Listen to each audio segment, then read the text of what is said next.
On December 11, 2003, a group of CIA and MI6 officers were about to board an unmarked plane in Libya when they were handed a stack of half a dozen brown envelopes. The team were at the end of a clandestine mission involving tense negotiations with Libyan officials.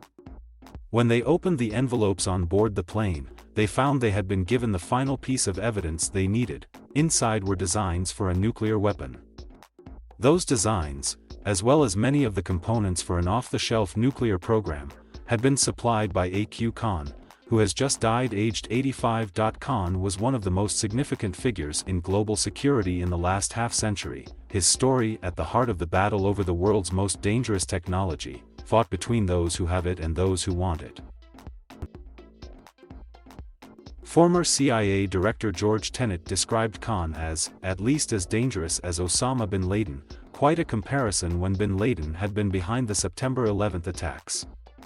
The fact A.Q. Khan could be described as one of the most dangerous men in the world by Western spies, but also lauded as a hero in his homeland tells you much about not just the complexity of the man himself but also how the world views nuclear weapons. A.Q. Khan did not come to Europe as a nuclear spy, but he would become one. He was working in the Netherlands in the 1970s just as his country began a renewed drive to build a bomb in the wake of its defeat in a 1971 war, and fearful of India's nuclear advances. Khan was working at a European company involved in building centrifuges to enrich uranium. Enriched uranium can be used for nuclear power or, if enriched enough, for a bomb. Khan was able to simply copy the most advanced centrifuge designs and then return home. He went on to build a clandestine network, largely of European businessmen, who would supply the crucial components. Often described as the father of Pakistan's nuclear bomb, in reality he was one of a number of key figures. But he carefully cultivated his own mythology which made him a national hero, seen as having secured Pakistan's safety against the threat of India. What made Khan so significant is what else he did. He turned his network outwards from import to export, becoming a globe-trotting figure and doing deals with a range of countries, many of which the West considered rogue states.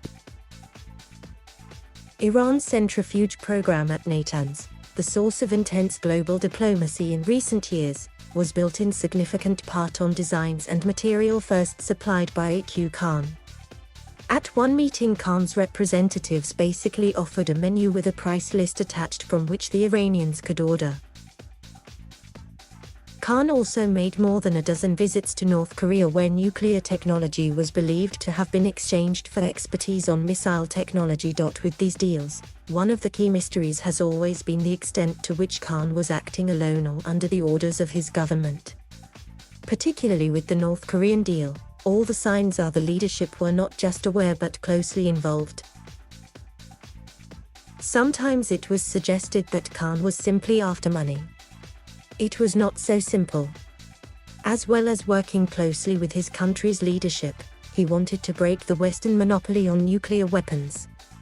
Why should some countries be allowed to keep the weapons for their security and not others? He questioned, criticizing what he saw as Western hypocrisy. "I am not a madman or a nut," he once said. "They dislike me and accuse me of all kinds of unsubstantiated and fabricated lies because I disturbed all their strategic plans." Others in his network, some of whom I met when writing a book about Khan, seemed more in it for the cash. The Libyan deal, brokered in the 1990s, offered rewards but also hastened their downfall. Britain's MI6 and America's CIA had begun tracking Khan. They watched his travels, intercepted his phone calls and penetrated his network, offering vast amounts of money to get members to become their agents and betray secrets. "We were inside his residence, inside his facilities, inside his rooms," a CIA official would say. After the September 11, 2001 attacks, fears that terrorists could get hold of weapons of mass destruction intensified, and so did the complexity of dealing with Pakistan and persuading it to act against Khan.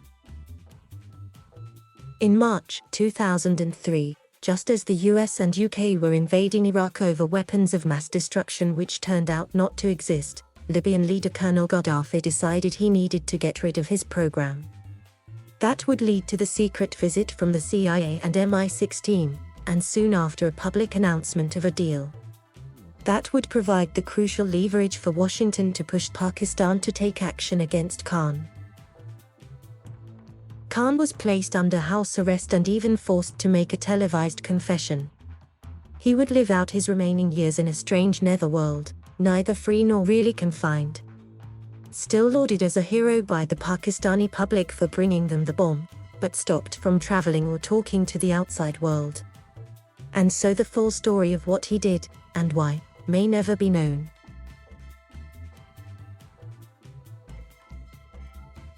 Thank you for watching. Please subscribe